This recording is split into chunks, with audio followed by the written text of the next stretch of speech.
Bonsoir, bienvenue sur Headline News.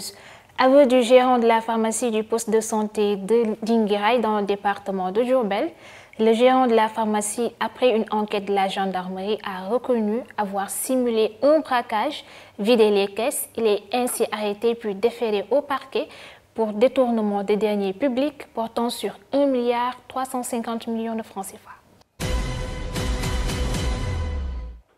Plusieurs fois reportée, la date des élections locales vient d'être fixée au dimanche 23 janvier 2022 par le président de la République, M. Macky Sall. Le montant de la caution est de 10 millions de francs CFA, aussi bien pour les élections départementales que municipales. Aucun signe d'apaisement entre Israël et la Palestine. La série de bombardements et de tueries est loin d'être finie, dit Lidico. Dès ce matin, les États-Unis ont demandé à Israël de leur fournir des précisions supplémentaires sur la justification de la frappe qui a détruit samedi à Gaza un immeuble abritant des médias internationaux. En visite à Copenhague, le chef de la diplomatie américaine, Anthony Blinken, a déclaré avec prudence ne pas avoir vu personnellement d'informations partagées par les autorités israéliennes et ne s'est pas prononcé sur la légitimité de ce raid. Il a appelé Israël et la Palestine à protéger les civils, réaffirmant que l'État hébreu, en tant que démocratie, a un devoir particulier en la matière.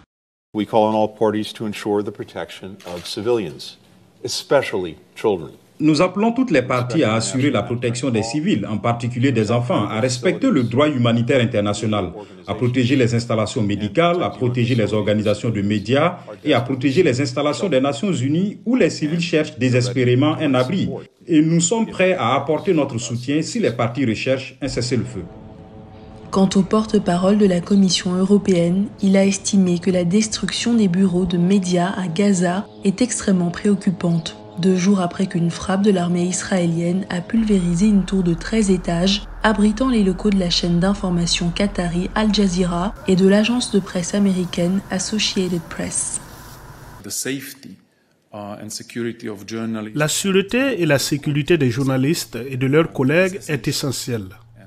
Et je ne peux que répéter que le journalisme indépendant, surtout dans des situations de conflit et dans des zones de conflit, est indispensable.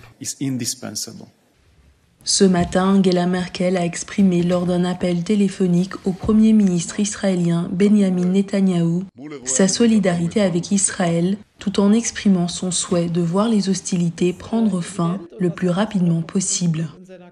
Le Premier ministre israélien Mohamed Shtayyeh a appelé la communauté internationale à intervenir et tout au long du week-end, des rassemblements ont eu lieu dans plusieurs villes au monde. Des manifestants sont sortis en solidarité avec les Palestiniens, de même pour les pro-israéliens, alors que les violences se poursuivent au Moyen-Orient. Les dizaines de milliers de mineurs informels en Afrique du Sud s'activent dans les caves à charbon du pays, un véritable calvaire, nous dit Lidico. À la tombée de la nuit, un groupe de mineurs illégaux descend dans un puits de charbon du Mpumalanga, une région minière de l'Afrique du Sud. À des dizaines de mètres sous terre, Bongi Nkosi Mlanga creuse toute la nuit cette mine abandonnée.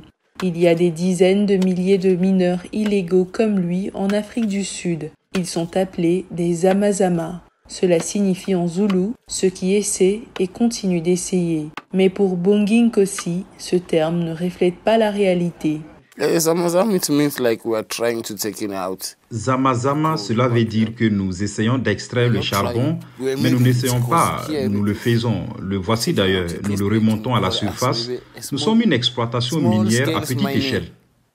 Au cours de la nuit, Bongi Nkosi extrait environ 1 tonne de charbon. Son activité est illégale car il n'a pas de permis, mais les autorités locales tolèrent ce type d'exploitation minière à petite échelle. Je ne vole à quiconque, car personne ne peut me dire que c'est son charbon. Le travail de Bongi Nkosi est très dangereux. Il n'y a pas de lumière pour voir ce que l'on fait dans la mine. Les risques sont énormes, car il n'y a pas non plus de ventilation pour l'air. Il y a parfois des chutes de pierres et les mineurs, faute d'équipement approprié, ne peuvent pas détecter les émissions de gaz toxiques. C'est d'ailleurs la plus grande peur de Bongin Kosi. You just collapse. Vous vous effondrez tout simplement. L'énergie quitte votre corps qui devient si faible. Your body becomes so weak. Et vous vous effondrez. Si personne ne vous sort de la mine à temps, vous partez aux cieux. Hey, that means you are gone. Après l'équipe de Bongin Kosi, un autre groupe prend la relève. Mais avant, épuisé, il doit faire remonter tous les sacs de charbon par tranche de 50 kilos. Ici, dans cette partie du Mpumalanga, le charbon est absolument partout. Il est utilisé dans les centrales électriques et il sert au quotidien pour la cuisine et le chauffage. Les mineurs et leurs familles respirent tous les jours ces terres charbonneuses.